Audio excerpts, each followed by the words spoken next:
I'm Joy Wargo, and we're going to talk about emotional control and riding our horse the same in public as we do at home. Obviously, in town, a lot of times we get nervous and tight, and when we get tight, we change the way we ride.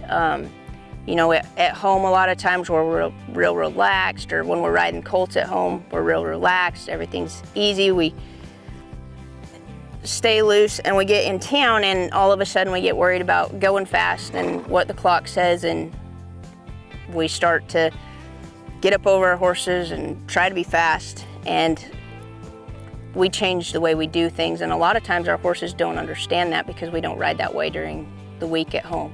And a lot of that goes with emotional control, especially when you're competing. I think it seems like exhibitions sometimes are all easy, and as soon as there's 50 cents on the line, you know, we lose our minds. And it's all about being fast, and oh, it's a timed event.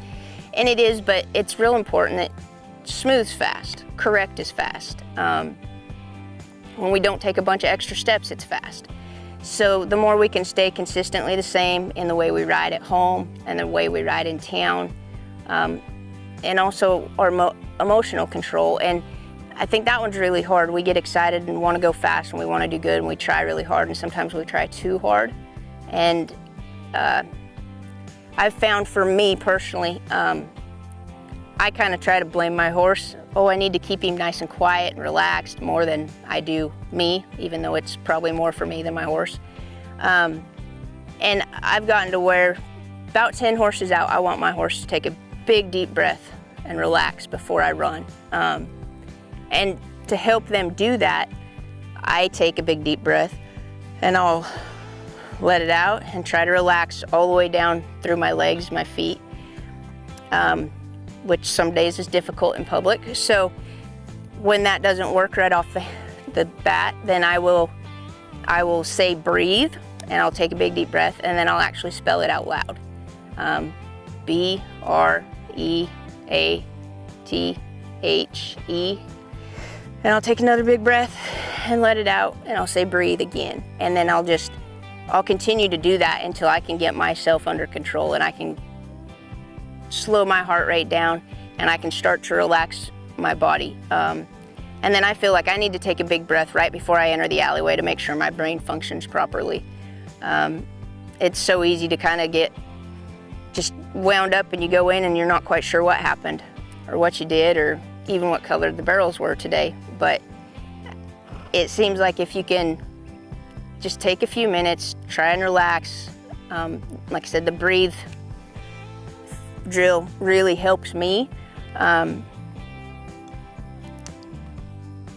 Things go so much smoother if I'm able to relax and use my head and not just be wild and crazy and just kick and run out of control. And especially on the younger horses, because these colts, they're not used to a ton of pressure. You know, we apply a little bit more, and especially when there's things like slot races and, you know, there's so much money involved that it's really easy to kind of lose your composure. You know, that, or there's so many times you are standing in the alleyway and, you know, Troy Crumrine or Jolene Montgomery or Latricia Duke, all those girls, you know, heck, those guys are the people we kind of hope to be like when we're finished training. And it's kind of neat that we can spend that time with the Michael Jordans of our world, but it also, you know, like I said, is really nerve-wracking. And until you can find a place where you can get your emotions under control, kind of set them to the side and keep your cool, especially competing, it's tough sometimes. Another part of the emotional control is in the training. It's really easy to get frustrated when you're riding colts.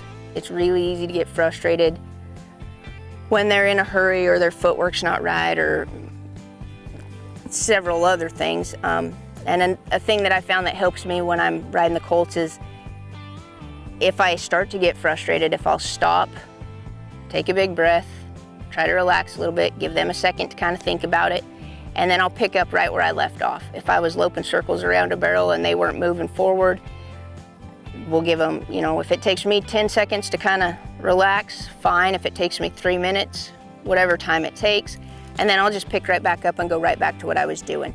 And if I've found that after I've done that 2 or 3 times, then I'm still getting frustrated, this horse still isn't understanding, then I start to think about if there's a better way for me to communicate, because obviously they don't understand what it is I'm trying to accomplish.